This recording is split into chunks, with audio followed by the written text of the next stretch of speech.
I'm back again with this video today. Through your suggestions, I'm going to compare Calgary versus Toronto. Which city should you live in? I'll take you through different categories for each city, and then I'm going to choose a winner. These are solely based on my personal opinions only. These two cities are vastly different, so ultimately it depends on your lifestyle. Before we start, I'm Jasmine Lai, Calgary Realtor with the LiveInnerCity Real Estate Team. Let me give you a quick rundown for each city. Calgary has a population of about 1.6 million, and it's a younger city with a median age of 36. It's different than other cities in the prairies because it is situated on the doorstep of the Rocky Mountains. Alberta is well known for its energy industry, but did you know about its current growth in the tech sector? With government incentives provided, the province is now home to over 3,000 tech companies. Toronto is home to 2.7 million people, making it the largest city in Canada and fourth largest in North America. In the GTA area, it's about 6.2 million people. The median age is 39.3. Because of the access to US industrial centers via the Great Lakes and Atlantic shipping, it's a major transportation, distribution, and manufacturing center. It's also a major financial hub in Canada. Toronto's climate is humid and it has more rainfall due to its proximity to the Great Lakes. In the summer, it's not uncommon for the temperature to be above 32 degrees with 100% humidity. In the winter, you have the more wet snow, so driving can be a bit more slick and you may stay cold for longer. Sometimes Calgarians talk about the weather a lot, which I'm guilty of too. That's because even in a single day, you could experience different seasons. In the summer, it's quite dry and typically in the mid to high 20s. And in the winter, there are warm Chinook winds that can last for a few days at a time that can give you a much needed break from the cold. Because of the dryness, it makes the colder temperatures a bit more tolerable and winters tend to last a bit longer. We have a running joke here. Calgary only has two seasons, winter and summer. In any season, we are one of the sunniest cities, which averages about 333 sunny days annually. The winner here is Calgary. I know I am a bit biased, I guess. I love winter sports, and snowboarding and playing hockey are two of my most favorite things to do. Also, more sunny days mean more patio weather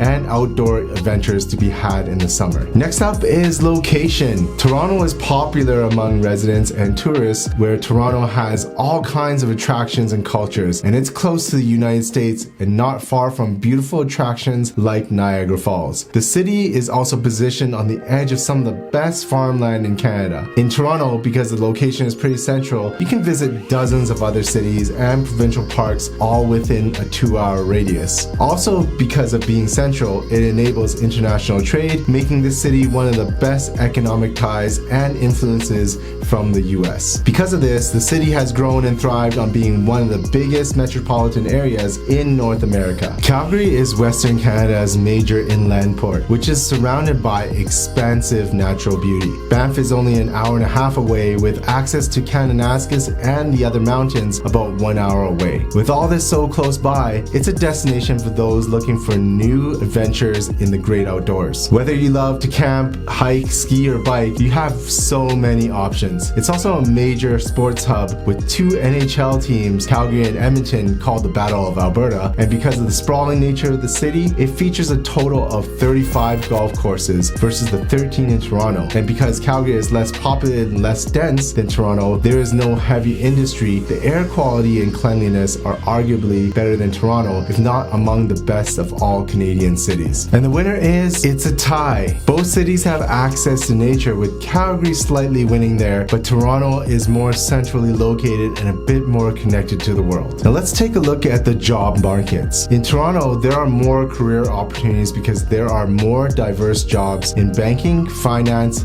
tech, media, marketing, and film. Most larger corporations have offices in Toronto, and jobs are generally well paid compared to the rest of Canada, especially in professional fields. The city is very fast-paced and sometimes compared to New York. As a corporate center of the oil industry, Calgary attracts services related to it. There are other major job sectors like banking, finance, insurance, and defense. The city also boasts manufacturing for food and beverage, wood processing, machinery, and lately more more in technology. Calgary is another city that pays its workforce well. One thing we need to keep in mind is the other side of the equation, cost of living, but more on that later. So the winner here is Toronto because of the more diverse job opportunities, but it really depends on which industry you're in. Now let's compare housing for buying and renting. In Toronto, the current average selling price across all property types is about $1.1 million. The RBC Affordability Index put the cost of ownership in Toronto about 68% of household income. Because living in central Toronto can be more expensive, many choose to live and commute in suburb areas, which can take 1 hour or more. A report by Oxford Economics placed Toronto as one of the least affordable cities in North America. So for example, if you're looking to rent a one-bedroom apartment, you're looking at about just under $2,000 a month. And for a two-bedroom apartment, you're looking at about $2,600 a month. On the other hand, real estate in Calgary costs about 1/3 of comparable properties in Toronto, so your cost of living will improve significantly. We recently released the cost of living in Calgary video for you. You can find that here, but be sure to download our guide as well. There is no foreign buyer tax here, no provincial or municipal land title transfer tax as well. When we look at the RBC Affordability Index, the average cost of ownership for Calgary is about 37% of household income. And according to Oxford Economics, Calgary is rated the 10th most affordable city in North America. Right now, the average price for all property types in the Calgary housing market is just over $476,000. And to rent a one-bedroom apartment is just over $1,200 a month, and for a two-bedroom apartment is about $1,580 per month. The winner here is Calgary. Why? Because although your home is very important, you can use more of your hard-earned money towards things that you want to do other than paying for housing. During this pandemic, many of our clients from outside of Calgary are now moving here. With the current ability for most people to work remotely, they're now transferring to Calgary. But for more information on that, you can check out our Moving to Alberta video here by Felix, which he also goes over the mortgage options for that. Diving into the food, entertainment, and culture, Toronto attracts 25 million global visitors per year. Not only do they come to explore the city, but also to enjoy the film,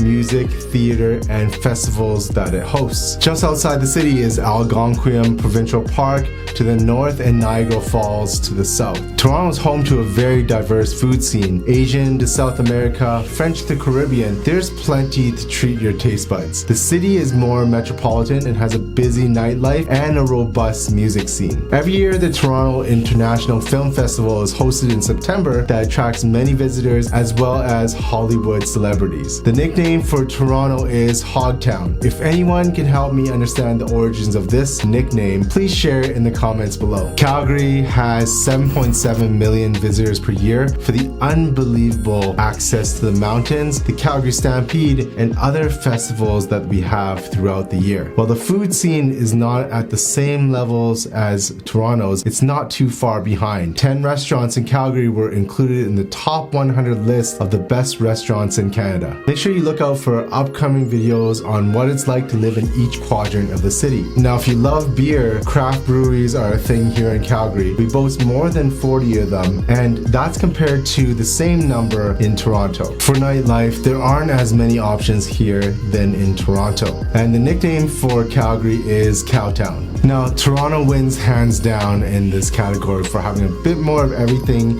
in entertainment, food, and culture. The last category we will compare is cost of living. This is one of the biggest barriers for living in Toronto. Living further usually means more lengthy commutes, though it does have a very good public transportation system. Many people take transit because it's only $143 a month for a general pass, which is cheaper than car ownership. Insurance premiums for autos are typically one of the higher in Canada, and cost of gas is actually higher in Toronto as well. Housing prices have skyrocketed even in the least desirable neighborhoods, and Toronto has a very high childcare cost, about $1,600 to $1,700 per month. In Calgary, costs to buy or rent a home are much more reasonable and is one of the lowest in Canada of all metropolitan cities. Most people are driving more than public transportation, but the cost for a monthly transit pass is $109 a month. Auto insurance is slightly more affordable than Toronto as well. Gas prices are also lower. and childcare is much less expensive at $1,100 per month. So the clear winner here for me is Calgary. The main reason being the cost of buying a home in Toronto is astronomical, which makes owning a house more difficult, especially for millennials. In spite of the differences in the two cities, they are both great cities. They both regularly place in the top 10 places to live in the world. Ultimately, depending on your lifestyle and priorities, either one is a solid choice. So there you have it. What do you think of our comparison of Calgary versus Toronto? Share with us in the comments section below. Don't forget to like and subscribe to our channel. I'm Jasmine Live with LiveInnerCity. Check out these other videos to learn more about our channel and what we're about.